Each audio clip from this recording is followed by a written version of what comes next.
নতুন বছরের শুরুতেই ফের জেলা সফরে মুখ্যমন্ত্রী মমতা বন্দ্যোপাধ্যায়।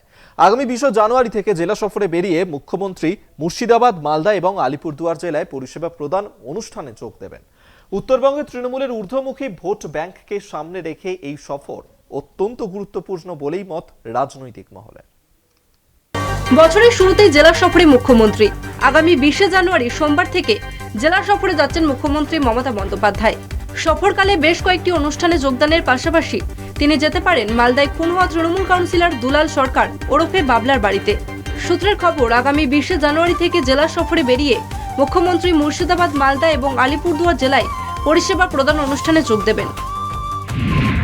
20 জানুয়ারি নবাব বাহাদুর ইনস্টিটিউশনের মাঠে মুর্শিদাবাদ জেলার পরিষেবা প্রদান অনুষ্ঠান। মুর্শিদাবাদ থেকে মালদা যাবেন মুখ্যমন্ত্রী। 21 জানুয়ারি মালদায় পরিষেবা প্রদান অনুষ্ঠান। অনুষ্ঠানের পর নিহত তৃণমূল নেতা দুলাল সরকারের বাড়ি যাবেন মুখ্যমন্ত্রী। প্রথমবার মাদারিহাট জিতেই আগামী 21 জানুয়ারি আলিপুরদুয়ারে যাচ্ছেন মমতা। 3 জেলার প্রশাসনিক কর্তাদের সঙ্গে মুখ্যমন্ত্রী বৈঠক করবেন বলে জানা গিয়েছে। 24 লোকসভা নির্বাচনে তৃণমূল উত্তরবঙ্গে বিজেপির সঙ্গে কড়া টক্কর দিয়েছে। বিধানসভা উপনির্বাচনেও মাদারিহাটে বিজেপিকে হারিয়েছে শাসক দল। সেদিক থেকে এই সফর উল্লেখযোগ্য বলে মত রাজনৈতিক মহলের। 22 জানুয়ারি আলিপুরদুয়ার প্যারেড গ্রাউন্ডে প্রশাসনিক বৈঠক। আলিপুরদুয়ার, কোচবিহার, জলপাইগুড়ির প্রশাসনিক আধিকারিকদের নিয়ে বৈঠক। 23 জানুয়ারি সুভাষিনী চা বাগানের প্রশাসনিক সভায় যোগ দেবেন মুখ্যমন্ত্রী। বাংলা আবাস যোজনা, কন্যাশ্রী সহ একাধিক প্রকল্পের সুবিধে কয়েক হাজার নাগরিকের হাতে তুলে দেওয়া হবে। জমির পাট্টাও দেওয়া হবে। মুখ্যমন্ত্রীর সভা সফল করতে ময়দানে তৃণমূল নেতৃত্ব। জেলা নেতৃত্বদের নিয়ে প্রস্তুতি বৈঠক করেন রাজ্যসভার সাংসদ প্রকাশ চিক বড়াই।